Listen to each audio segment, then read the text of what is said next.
Hello everyone. તો અત્યાર સુધી આપણે આધુનિક આવર્ત કોષ્ટક વિશે માહિતી મેળવી ચૂક્યા છીએ, જેની અંદર આપણે આવર્ત, સમૂહ તેમજ આપણે 4 વિભાગના તત્વો પણ જોયા, એસ, પી, ડી અને એફ। અને ત્યારબાદ આપણે તત્વોને ભૌતિક ગુણધર્મોને આધારે પણ વર્ગીકૃત કર્યા અને તેની પણ આપણે ટૂંકમાં માહિતી મેળવી લીધી। હવે આપણે ભણીશું તત્વોના ગુણધર્મોમાં આવર્તી વલણ વિશે। હવે આપણે શું સમજીશું? તત્વોના ગુણધર્મોની અંદર આવર્તી વલણ સમજીશું।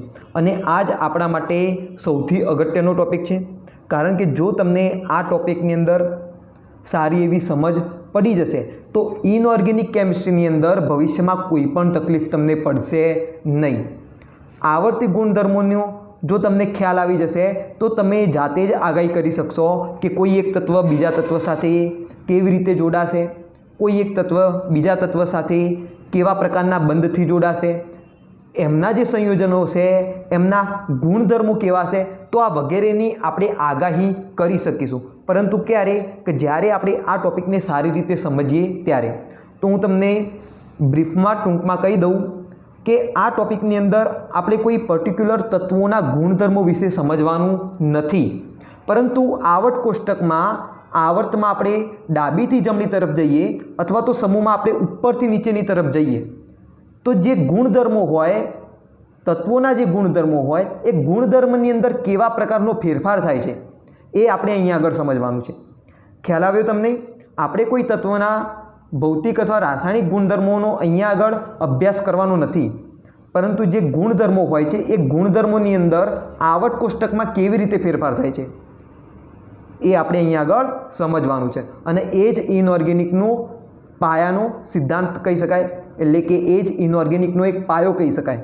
અને જો તમારો પાયો મજબૂત હશે તો ભવિષ્યમાં ક્યારેય ઇનઓર્ગેનિકની અંદર તમારે તકલીફ પડશે નહીં। તો ખાસ કરીને તમે આવર્તીય જે વલણ છે એના ઉપર વધારે ફોકસ તમે કરજો। હવે તમે જુઓ, આધુનિક આવર્ત કોષ્ટકની જો વાત કરીએ તો એના પ્રમાણે તત્વોના ભૌતિક અને રાસાયણિક ગુણધર્મો પરમાણુ ક્રમાંકના આવર્તનીય વિધેય છે। તત્વોના ભૌતિક અને રાસાયણિક ગુણધર્મો તેના પરમાણ્વીય ક્રમાંકના આવર્તનીય વિધેય છે। એટલે કે આવર્ત કોષ્ટકની અંદર નિયમિત અંતરાલે જે તત્વોના ગુણધર્મો હશે એમાં સામ્યતા જોવા મળશે। અને આપણને ખ્યાલ પણ છે કે સમૂહમાં જે 3 તત્વો આવેલા હોય એ બધા તત્વોના રાસાયણિક ગુણધર્મો કેવા હોય? સરખા જેવા હોય, બરાબર। તો અહીંયા આગળ આપણે આવર્ત કોષ્ટકની અંદર ડાબીથી જમણી તરફ જઈએ અથવા તો પછી ઉપરથી નીચેની તરફ જઈએ તો ગુણધર્મોમાં એક નિયમિત બાત જોવા મળશે। આવર્ત કોષ્ટકમાં ડાબીથી જમણી તરફ અથવા આપણે ઉપરથી નીચેની તરફ જઈએ તો જે તત્વોના ભૌતિક અને રાસાયણિક ગુણધર્મો હોય, એ ગુણધર્મોમાં એક નિયમિત બાત જોવા મળશે, એક નિયમિત પેટર્ન જોવા મળશે। હવે આ જે ભૌતિક ગુણધર્મો હોય એમાં વધારો પણ થતો હોય, એમાં ઘટાડો પણ થતો હોય। દાખલા તરીકે આપણે પરમાણુ જે હોય એના કદની વાત કરીએ અથવા તો પરમાણ્વીય ત્રિજ્યાની વાત કરીએ તો પરમાણ્વીય ત્રિજ્યા નિયમિત રીતે બદલાતી હોય। ડાબીથી જમણી તરફ જઈએ અથવા તો ઉપરથી નીચેની તરફ જઈએ તો, અથવા તો પછી એમાં વધારો પણ થતો હોય। તો એવી રીતે જે બીજા પણ ભૌતિક અથવા તો રાસાયણિક ગુણધર્મો હશે એમાં પણ શું થશે? આવર્ત કોષ્ટકમાં ડાબીથી જમણી તરફ અથવા તો ઉપરથી નીચેની તરફ જવાથી શું થતો હશે? ફેરફાર થતો હશે। તો આવા બધા જે ગુણધર્મો હોય એને આપણે કેવા ગુણધર્મો કહીએ છીએ? તો આવર્તી ગુણધર્મો કહીએ છીએ। ક્લિયર છે? એવા ગુણધર્મોને આપણે કેવા ગુણધર્મો કહીએ છીએ? આવર્તી ગુણધર્મો કહીએ છીએ। એટલે કે આવર્તમાં ડાબીથી જમણી તરફ અથવા તો ઉપરથી નીચેની તરફ જતા ગુણધર્મોની અંદર એક નિયમિત બાત જોવા મળશે, એની અંદર એક નિયમિત ફેરફાર જોવા મળશે। અને એવા જે ગુણધર્મો હોય એને આપણે આવર્તી ગુણધર્મો કહીએ છીએ। હવે તમને દરેકને ખ્યાલ હશે કે તત્વોના 2 પ્રકારના ગુણધર્મો હોય, એક ભૌતિક ગુણધર્મો હોય અને એક રાસાયણિક ગુણધર્મો હોય। तो આપણે આ બંને ભૌતિક અને રાસાયણિક આવર્તિક ગુણધર્મોની આપણે ચર્ચા કરીશું અને બંને વિશેની આપણે સમજ મેળવીશું।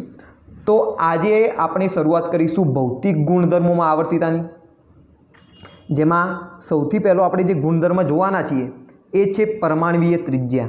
કયો ગુણધર્મ જોવાના છીએ? પરમાણ્વીય ત્રિજ્યા। બરાબર। परमाणुवीय त्रिज्या ए सौथी अगत्यनो गुणधर्म है, कारण के बीजा घणा बधा भौतिक गुणधर्मो होय ए परमाणुवीय त्रिज्या पर आधार रखता होय छे। तो परमाणुवीय त्रिज्या ए खूब ज अगत्यनो गुणधर्म है। अने आपणे जोईशुं के भाई आवट कोष्टकनी अंदर परमाणुवीय त्रिज्यामां केवी रीते फेरफार थाय छे।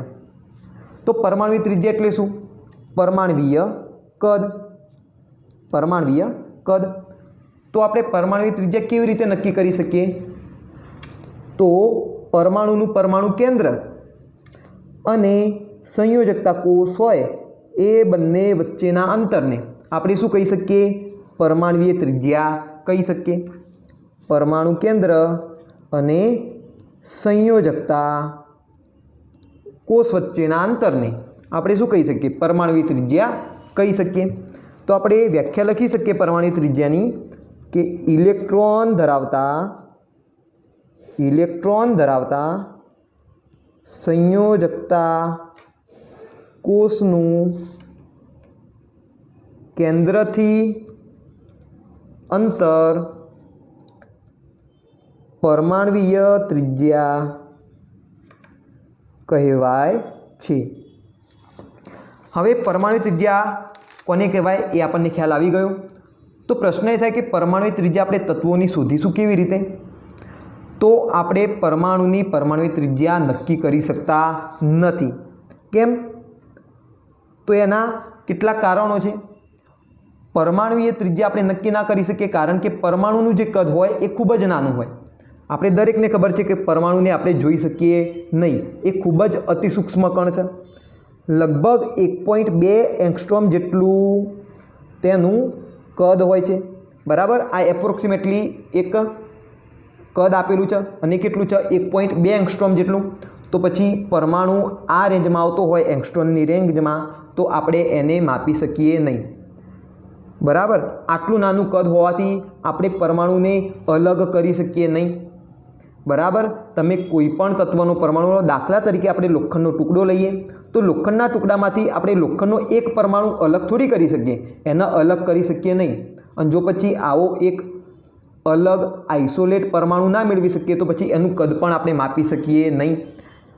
बीजुं के जे इलेक्ट्रॉन वादळ होय एनी कोई चोक्कस सीमा सपाटी ना होय। आपणे एकम 2 नी अंदर चर्चा करी चूक्या कि भाई जे इलेक्ट्रॉन होय ए चोक्कस पथ पर गति करतो नथी। आपणे इलेक्ट्रॉननी संभावना लीधी हती। बराबर। तो जे इलेक्ट्रॉन वादळ हशे एनी कोई चोक्कस सीमा सपाटी ज नहीं होय, तो पछी आपणे केंद्रथी संयोजकता कोष वच्चेनुं चोक्कस अंतर मेळवी ना सकीए। ख्याल आवे छे? इलेक्ट्रॉन तो मे बी आ रीते गति करतो होय, एनो कोई चोक्कस पथ ज ना होय।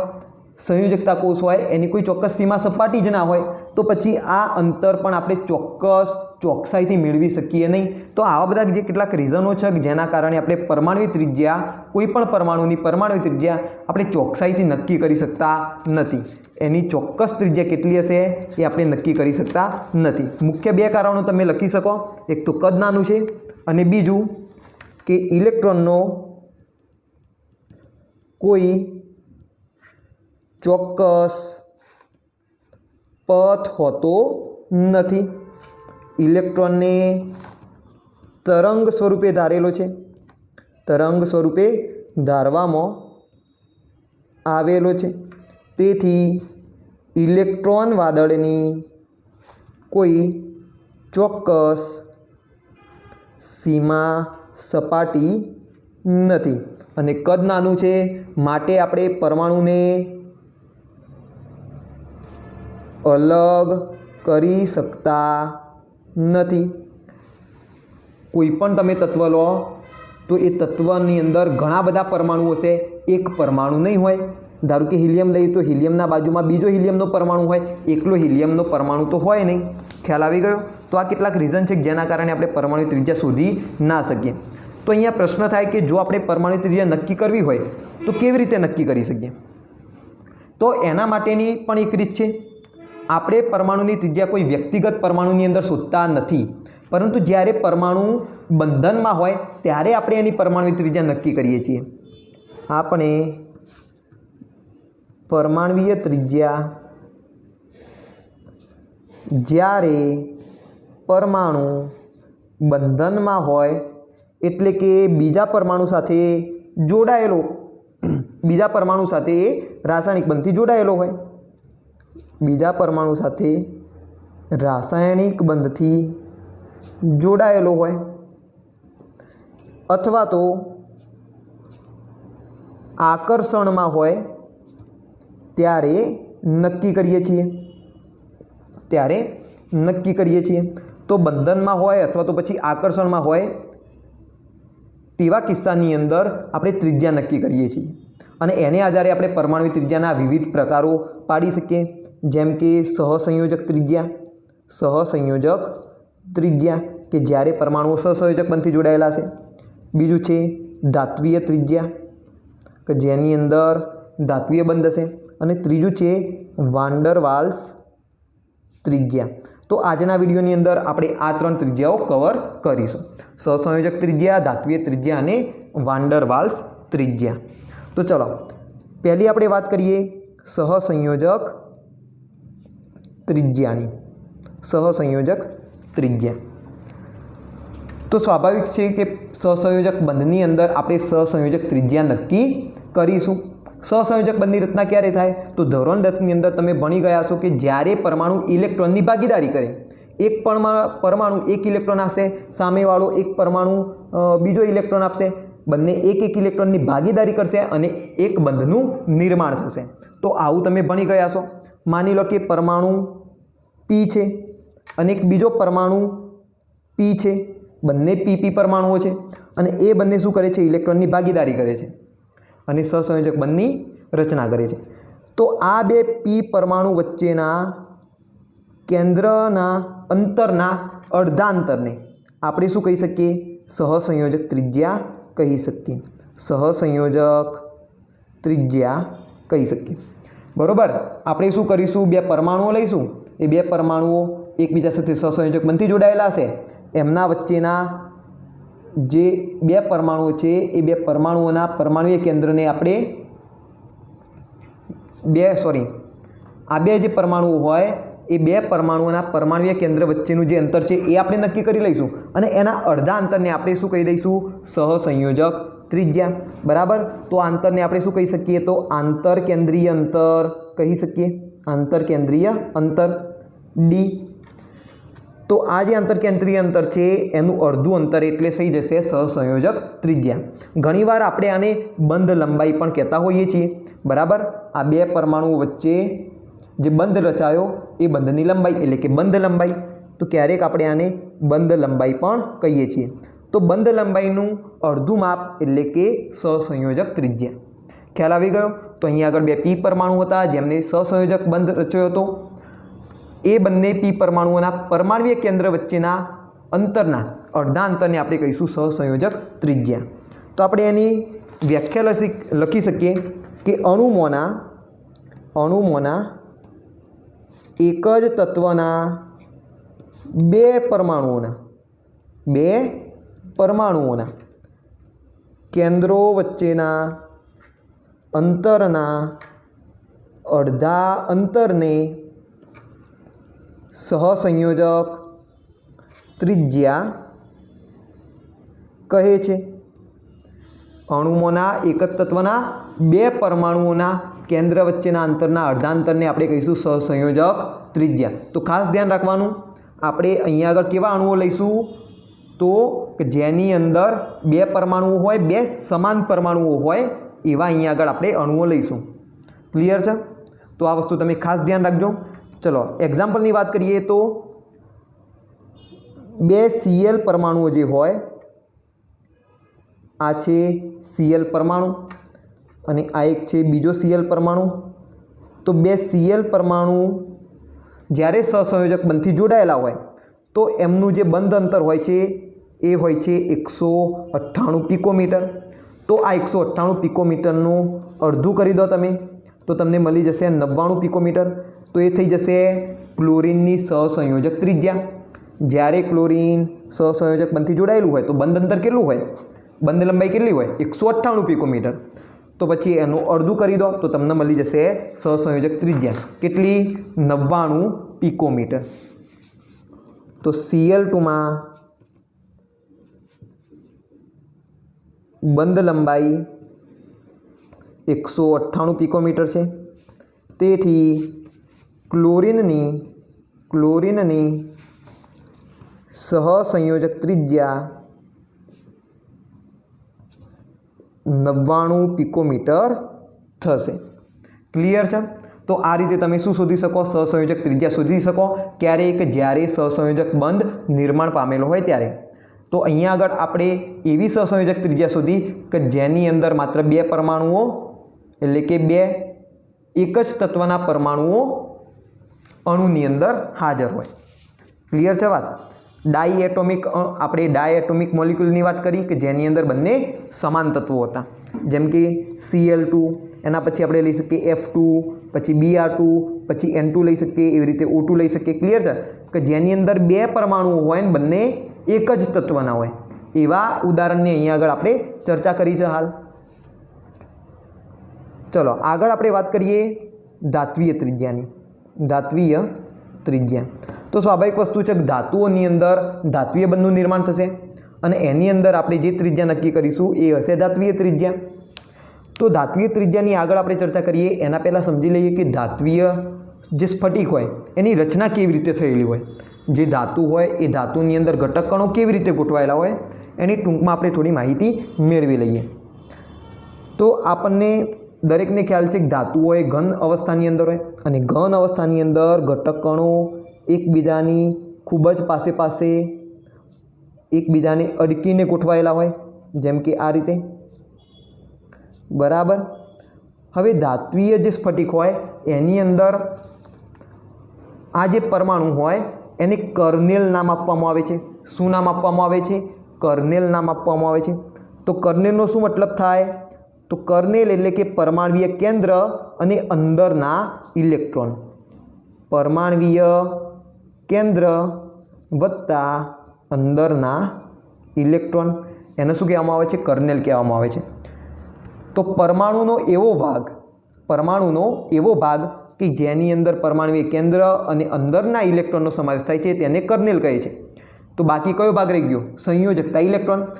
તો ધાતુની અંદર એવું માનવામાં આવે છે કે કર્નેલ ગોઠવાયેલા હોય છે અને જે સંયોજકતા ઇલેક્ટ્રોન હોય એ સ્ફટિકની અંદર મુક્ત રીતે ફરતા હોય છે, બરાબર। સંયોજકતા ઇલેક્ટ્રોન સ્ફટિકની અંદર મુક્ત રીતે ફરતા હોય છે। આ જે ઇલેક્ટ્રોન હોય એ જ ઇલેક્ટ્રોનને આપણે કહીએ છીએ મુક્ત ઇલેક્ટ્રોન। કેવા ઇલેક્ટ્રોન કહીએ છીએ? મુક્ત ઇલેક્ટ્રોન કહીએ છીએ। તો ધાતુની અંદર તમને આવા ઘણા બધા મુક્ત ઇલેક્ટ્રોનો જોવા મળશે। દરેક જે પરમાણુ હશે દરેક પરમાણુમાંથી સંયોજકતા ઇલેક્ટ્રોન દૂર થઈ ગયેલા છે અને ક્યાં આવી જશે? તો સ્ફટિકની અંદર આવી જશે અને આમ તેમ હેરફેર કરતા હશે, જેને આપણે કહીશું મુક્ત ઇલેક્ટ્રોન। ખ્યાલ આવી ગયો? હવે જુઓ, કર્નેલમાંથી ઇલેક્ટ્રોન દૂર થઈ ગયા તો પછી કર્નેલ કેવું હશે? ધન વીજભારિત હશે। કર્નેલ કેવું હશે? ધન વીજભારિત હશે। આ ધન વીજભારિત કર્નેલ અને આ ઋણ વીજભારિત ઇલેક્ટ્રોન વચ્ચે આકર્ષણ થાય અને આ જ આકર્ષણને આપણે શું કહીએ છીએ? ધાત્વીય બંધ કહીએ છીએ। ક્લિયર છે? ધન વીજભારિત કર્નેલ અને મુક્ત ઇલેક્ટ્રોન વચ્ચે આકર્ષણ હોય છે જેને ધાત્વીય બંધ કહે છે। ધાત્વીય બંધ કહે છે। તો અહીંયા આગળ તમે જુઓ, આ તમને ધન વીજભારિત કર્નેલ જોવા મળશે અને એની આજુબાજુમાં ઘણા બધા સંયોજકતા ઇલેક્ટ્રોનો આ રીતે મુક્ત રીતે ફરતા હશે। તો આ મુક્ત ફરતા ઇલેક્ટ્રોન અને આ કર્નેલો વચ્ચે શું હશે?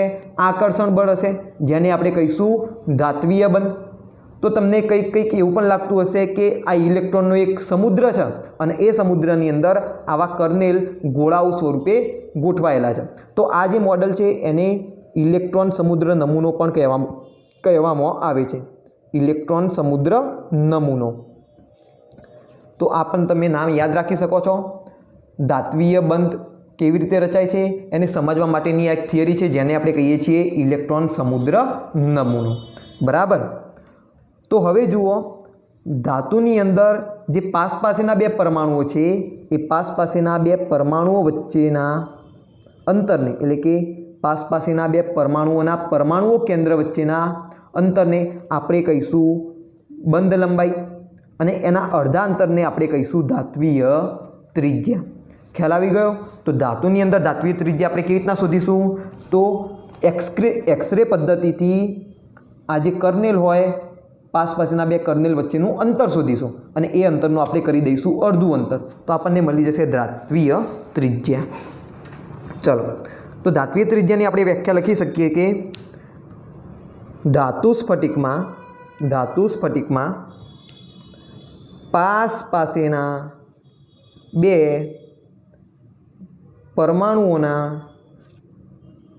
પરમાણુ કેન્દ્રો વચ્ચેના અંતરના અડધા અંતરને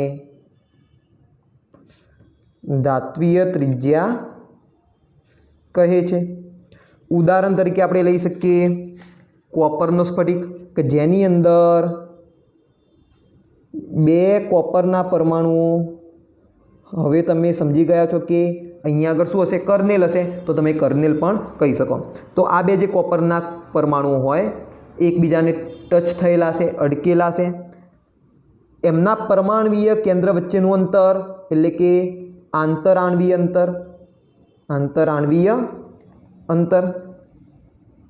આંતર કેન્દ્રીય અંતર કહીશું. બે કેન્દ્રો વચ્ચેનું અંતર છે. એ અંતર જોવા મળેલું છે 256 પિકોમીટર. એનું અડધું અંતર આપણે કરીશું તો એ આપણને આપશે ધાત્વીય ત્રિજ્યા. તો કોપરની અંદર ધાત્વીય ત્રિજ્યા જોવા મળે છે 256/2 એટલે કે થઈ જશે 12 × 24 16 એટલે 128 પિકોમીટર. તો કોપરની અંદર ધાત્વીય ત્રિજ્યા કેટલી છે? 128 પિકોમીટર છે. ખ્યાલ આવી ગયો કે ધાત્વીય ત્રિજ્યા કોને કહેવાય? તો ધાત્વીય ત્રિજ્યા કોને કહીશું આપણે? તો ધાત્વીય જે બંધ હોય એનું અડધું અંતર. બરાબર, ધાત્વીય જે બંધ લંબાઈ છે એનું અડધું અંતર એટલે ધાત્વીય ત્રિજ્યા. તો ધાતુ સ્ફટિકમાં પાસેના જે બે પરમાણુઓ છે એમના પરમાણુ કેન્દ્ર વચ્ચેના અંતરના અડધા અંતરને આપણે કહીશું ધાત્વીય ત્રિજ્યા. ઉદાહરણમાં તમારે ખાસ યાદ રાખવાનું કોપરનું ઉદાહરણ કે જેની અંદર બંધ લંબાઈ હશે 256 પિકોમીટર અને ધાત્વીય ત્રિજ્યા તમને મળશે 128 પિકોમીટર. હવે આની આગળ આપણે કોની વાત કરી? સહસંયોજક ત્રિજ્યાની. સહસંયોજક ત્રિજ્યાની અંદર પરમાણુઓ શું પામતા હતા? સંમિશ્રણ પામતા હતા, એ ભાગીદારી કરતા હતા. તો અહીંયા આગળ જુઓ, આટલો જે ભાગ હતો એ બંનેની અંદર સામાન્ય આવી ગયો એટલે કે સંમિશ્રણ થઈ ગયું કેટલાક ભાગનું. ધાત્વીય ત્રિજ્યાની અંદર શું થયું? બે પરમાણુઓ એકબીજાને ટચ થયેલા છે. તો તમે જ વિચારો, કોઈ એક પરમાણુની અંદર કોઈ એક તત્વ માટે સહસંયોજક ત્રિજ્યા વધુ હશે કે ધાત્વીય ત્રિજ્યા વધુ હશે? તો સહસંયોજક ત્રિજ્યા ઓછી હશે જ્યારે ધાત્વીય ત્રિજ્યા વધારે હશે. કમ્પેરિઝન આપણે એક જ તત્વ માટે કરીશું. જેમ કે કોઈ એક તત્વ તમે રેન્ડમલી ઉઠાવી લો, જેમ કે તમે લઈ લો સોડિયમ, તો સોડિયમની સહસંયોજક ત્રિજ્યા ઓછી હશે જ્યારે સોડિયમની ધાત્વીય ત્રિજ્યા વધુ હશે. ખ્યાલ આવી ગયો? સોડિયમની સહસંયોજક ત્રિજ્યા કેવી છે? ઓછી હશે. કેમ? કારણ કે સહસંયોજક બંધ ઇલેક્ટ્રોનની ભાગીદારીથી રચાય અને એ કેવો હોય? તો પ્રબળ બંધ હોય. ખ્યાલ આવી ગયો? કારણ કે અહીંયા આગળ ઇલેક્ટ્રોનનું શું થયું હશે? ભાગીદારી થયેલી હશે. અને આ જે બે ઇલેક્ટ્રોનની જે ભાગીદારી થયેલી હોય, એક ઇલેક્ટ્રોનની જે ભાગીદારી થયેલી હોય અને આ જે ઇલેક્ટ્રોન હોય એ બંને કેન્દ્રોથી પ્રબળ આકર્ષણ ધરાવતા હોય છે. કેવું આકર્ષણ ધરાવતા હોય છે? પ્રબળ આકર્ષણ ધરાવતા હોય છે. જ્યારે ધાત્વીય બંધ જે હોય એની અંદર ઇલેક્ટ્રોન મુક્ત રીતે ફરતા હોય તો ત્યાં આગળ સહસંયોજક બંધ જેવું પ્રબળ આકર્ષણ જોવા મળશે નહીં, એ થોડું નિર્બળ હશે. માટે અહીંયા આગળ જે અંતર તમને જોવા મળશે એ વધુ જોવા મળશે. આ કેવું હશે? સહસંયોજક કરતાં નિર્બળ. અને તમે જોઈ પણ શકો છો અહીંયા આગળ માત્ર જે પરમાણુઓ હોય એ અડકેલા હોય છે, જ્યારે અહીંયા આગળ એમનું સંમિશ્રણ થઈ ગયેલું હોય છે। તો સહસંયોજક ત્રિજ્યા હંમેશા ઓછી હશે, ધાત્વીય ત્રિજ્યા હંમેશા વધુ હશે। તો આ ખાસ ધ્યાન રાખજો તમે, સહસંયોજક ત્રિજ્યા, કોઈ એક તત્વની સહસંયોજક ત્રિજ્યા તે જ તત્વની ધાત્વીય ત્રિજ્યા કરતાં હંમેશા ઓછી હશે। ક્લિયર છે વાત? તો ચલો આગળ આપણે વાત કરીએ। હવે અહીંયા આપણે સહસંયોજક ત્રિજ્યા અને ધાત્વીય ત્રિજ્યાની વાત કરી। આગળ આપણે વાત કરીશું વાન ડર વાલ્સ ત્રિજ્યાની। ત્રીજી ત્રિજ્યા વાન ડર વાલ્સ ત્રિજ્યા। તો કેટલાક એવા પણ તત્વો છે કે જે ક્યારેય બીજા તત્વ સાથે સંયોજન બનાવતા નથી, અથવા તો એ એકલ પરમાણુ સ્વરૂપે કુદરતમાં મળી આવતા હોય છે। દાખલા તરીકે ઉમદા વાયુઓ। તો આવા જે ઉમદા વાયુઓ હોય એ કિસ્સાની અંદર આપણે સહસંયોજક ત્રિજ્યા અથવા તો ધાત્વીય ત્રિજ્યા નક્કી કરી શકતા નથી, કારણ કે એ કોઈ બીજા પરમાણુ સાથે જોડાયેલા જ હોય નહીં। ઉમદા વાયુઓ જેમ કે હિલિયમ, નિયોન, આર્ગોન, ક્રિપ્ટોન, ઝીનોન, તો આ બધા છે એ કુદરતમાં એકલ પરમાણુ સ્વરૂપે જોવા મળશે। હાઇડ્રોજનની વાત કરીએ તો એ H2 સ્વરૂપે જોવા મળે। ઓક્સિજનની વાત કરીએ તો O2 સ્વરૂપે જોવા મળે। હિલિયમની વાત કરીએ તો એ માત્ર Heનો એક પરમાણુ સ્વરૂપે જ જોવા મળે। નિયોનની વાત કરીએ તો એ નિયોનના એક પરમાણુ સ્વરૂપે જ જોવા મળે। ઘટક કણ તરીકે કોણ હોય? માત્ર પરમાણુઓ જ હોય।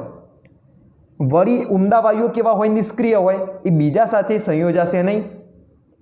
તો આવા કિસ્સાની અંદર આપણે આમની પરમાણુ ત્રિજ્યા કેવી રીતના નક્કી કરીશું? તો એના માટે આપણે વાન ડર વાલ્સ ત્રિજ્યા નક્કી કરતા હોઈએ છીએ। કઈ ત્રિજ્યા નક્કી કરતા હોઈએ છીએ? તો વાન ડર વાલ્સ ત્રિજ્યા નક્કી કરતા હોઈએ છીએ। તો વાન ડર વાલ્સ શું છે? વાન ડર વાલ્સ બળ છે કે જે ઘટક કણો વચ્ચે લાગતું હોય છે। જેમ કે આ કિસ્સાની અંદર પરમાણુઓ વચ્ચે લાગતું હશે। હિલિયમની વાત કરીએ તો હિલિયમનો એક પરમાણુ અને હિલિયમનો બીજો પરમાણુ, એ બંને વાન ડર વાલ્સ બળથી આકર્ષિત થયેલા છે।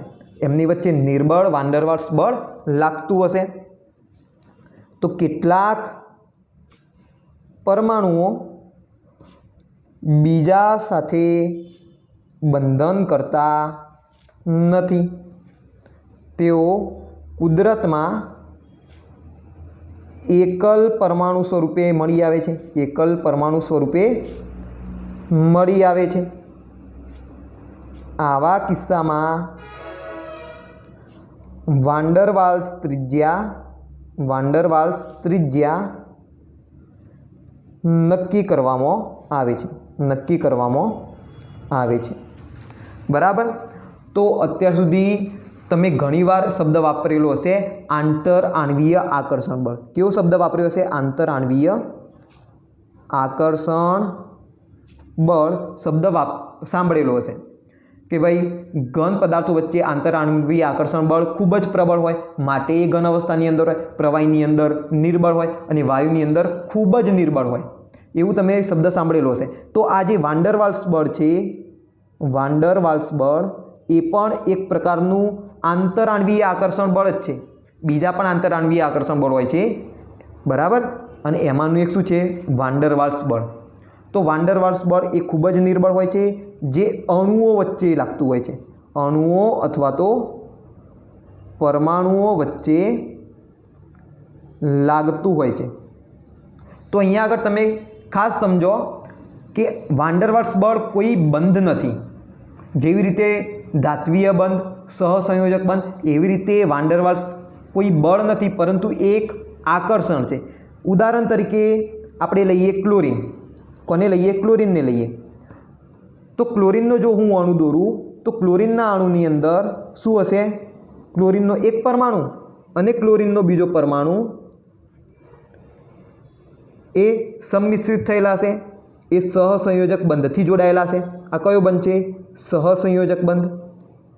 ક્લોરીનનો એક પરમાણુ અને ક્લોરીનનો બીજો પરમાણુ એ સહસંયોજક બંધથી જોડાયેલા છે, પરંતુ ક્લોરીનનો એક અણુ તો હશે નહીં। ક્લોરીનની બાજુમાં ક્લોરીનનો બીજો પણ અણુ હોય, એવો ત્રીજો પણ અણુ હોય, ઘણા બધા ક્લોરીનના અણુઓ હોય। માની લો કે તમે કોઈ એક પાત્રની અંદર ક્લોરીન વાયુ લો તો એની અંદર તો ઘણા બધા ક્લોરીનના અણુઓ હશે.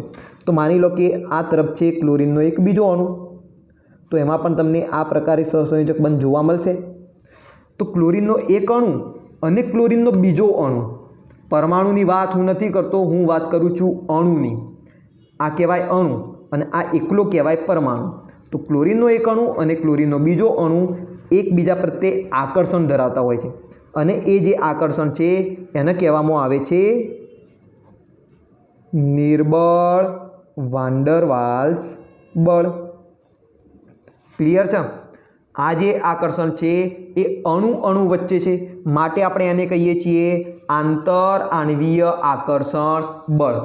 તો આ શું છે? માત્ર આકર્ષણ, આ કોઈ બંધ નથી, પરંતુ સહસંયોજક એ એક પ્રકારનું બંધ છે કે જેમાં શું થયું હોય, ઇલેક્ટ્રોનની ભાગીદારી થયેલી છે.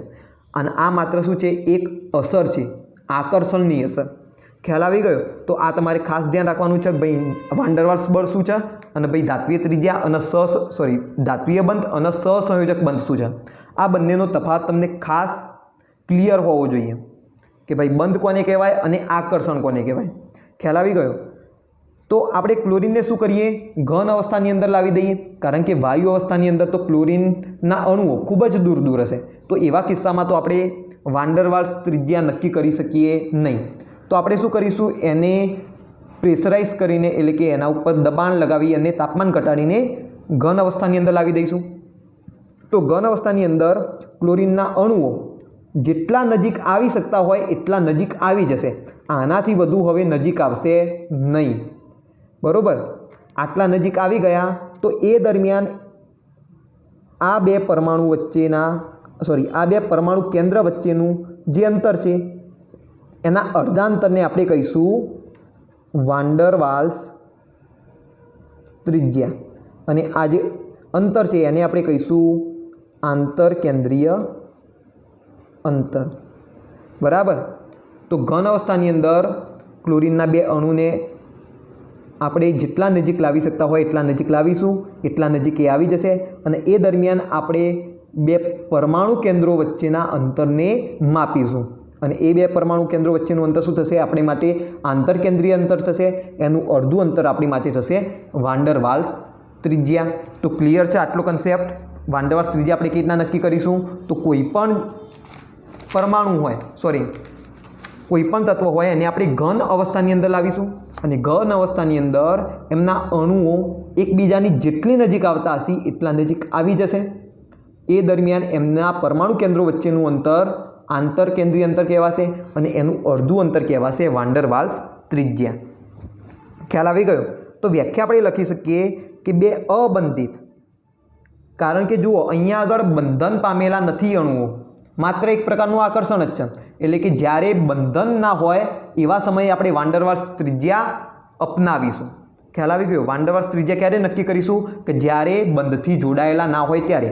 એટલે બે અબંધિત અલગ કરેલા બે પરમાણુઓના પરમાણુ કેન્દ્ર વચ્ચેના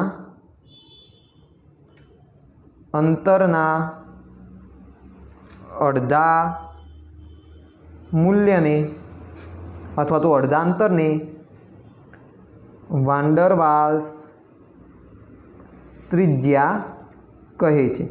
અહીંયા પરમાણુઓ પણ હોઈ શકે અથવા તો અણુઓ પણ હોઈ શકે, જેમ કે Cl2ના કિસ્સામાં અણુઓ હશે. હવે વાન ડર વાલ્સ ત્રિજ્યા ખાસ કરીને ક્યાં આગળ કામમાં આવશે? તો ઉમદા વાયુઓની અંદર કામમાં આવશે, કારણ કે ભાઈ ઉમદા વાયુઓની અંદર તમે ધાત્વીય અથવા તો સહસંયોજક ત્રિજ્યા નક્કી ના કરી શકો. Cl2ના કિસ્સામાં તમે સહસંયોજક ત્રિજ્યા નક્કી કરી શકો. બરાબર? તો આ ખૂબ ઉપયોગી છે ઉમદા વાયુઓ માટે, કારણ કે ઉમદા વાયુઓ કોઈ બીજા તત્વ સાથે સંયોજાતા નથી અને એ એકલ પરમાણુ સ્વરૂપે હોય છે, એટલા માટે. ચલો, વ્યાખ્યા લખાઈ ગઈ. તો ઉદાહરણ જોઈએ આપણે. Cl2ની અહીંયા આગળ આપણે વાત કરી હતી. તો Cl2ની અંદર જે આંતરકેન્દ્રીય અંતર છે એ જોવા મળેલું છે 360 પિકોમીટર. કેટલું જોવા મળેલું છે? 360 પિકોમીટર. તો એનું અડધું અંતર એટલે કે 180 પિકોમીટર શું થઈ જશે? વાન ડર વાલ્સ ત્રિજ્યા થઈ જશે. બરાબર? ક્લોરીનમાં Cl2માં વાન ડર વાલ્સ ત્રિજ્યા 180 પિકોમીટર જોવા મળેલી છે. ઓકે, હવે જરૂરી નથી કે અહીંયા આગળ જે રીતે બે સરખા પરમાણુઓવાળા અણુઓ છે એમાં જ વાન ડર વાલ્સ ત્રિજ્યા આપણે નક્કી કરી શકીએ. એવા પણ અણુઓ હોય કે જેની અંદર બે અલગ અલગ પરમાણુઓ હોય, જેમ કે HCl. ચલો, H અને Cl. તો આની અંદર પણ આપણે વાન ડર વાલ્સ ત્રિજ્યા નક્કી કરી શકીએ. તો એના માટે આપણે શું કરીશું, HClનો આ Cl વાળો ભાગ અને સામે બીજો HClનો અણુ લઈશું, એનો પણ શું હશે, Cl વાળો ભાગ સામે હશે. તો એ દરમિયાન આ બંને વચ્ચેનું અંતર આપણે નક્કી કરીશું, એક્સરે પદ્ધતિથી નક્કી કરીશું. એનું અડધું અંતર આપણે લઈ લઈશું. તો અડધું અંતર આપણને શું આપશે, વાન ડર વાલ્સ ત્રિજ્યા આપશે. એવી રીતે આપણે હાઇડ્રોજનનું પણ નક્કી કરી શકીએ. જેમ કે HClનો આપણે H વાળો ભાગ લાવી દઈએ નજીક, તો આ બે વચ્ચેનું અંતર આપણે નક્કી કરીશું. આનું જે પરમાણુ કેન્દ્ર હોય, આનું જે પરમાણુ કેન્દ્ર હોય, એનું અંતર આપણે નક્કી કરીશું. એનું અડધું અંતર લઈ લઈશું. તો એ અડધું અંતર આપણને આપશે વાન ડર વાલ્સ ત્રિજ્યા. તો ખ્યાલ આવી ગયો. આ રીતે આપણે વાન ડર વાલ્સ ત્રિજ્યા નક્કી કરીશું. બરાબર. તો અહીંયા સુધી તમને ખ્યાલ આવી ગયો છે.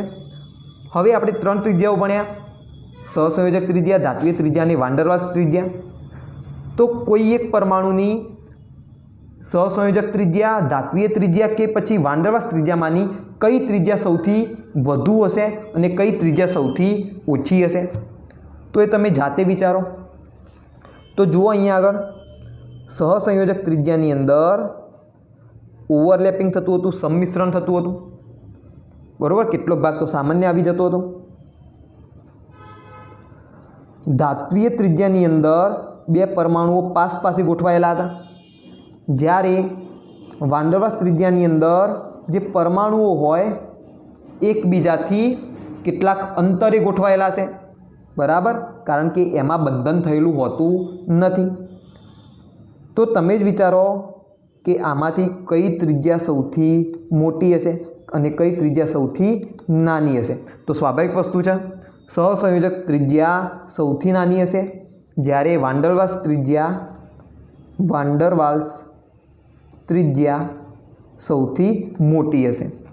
અને ધાત્વિય ત્રિજ્યા એ વાન ડર વાલ્સ ત્રિજ્યા કરતાં નાની હશે, જ્યારે સહસંયોજક ત્રિજ્યા કરતાં મોટી હશે. ક્લિયર છે પોઈન્ટ? તો આ ખાસ ધ્યાન રાખવાનું. અને આના પરથી તમે આકર્ષણનો પણ ગુણ જાણી શકો કે ભાઈ સહસંયોજક બંધ કેવો હોય. સહસંયોજક બંધ પ્રબળ હોય. ધાત્વિય બંધ સહસંયોજક બંધ કરતાં નિર્બળ હશે, પરંતુ વાન ડર વાલ્સ બળ કરતાં કેવો હશે, પ્રબળ હશે. અને વાન ડર વાલ્સ બળ જે હોય એ ખૂબ જ નિર્બળ હોય. એ બંધ હોતો નથી, એકચ્યુઅલીમાં શું હોય, માત્ર આકર્ષણ હોય. ક્લિયર છે પોઈન્ટ? તો મારા ખ્યાલથી તમને અહીંયા સુધી સારી એવી સમજ પડી હશે.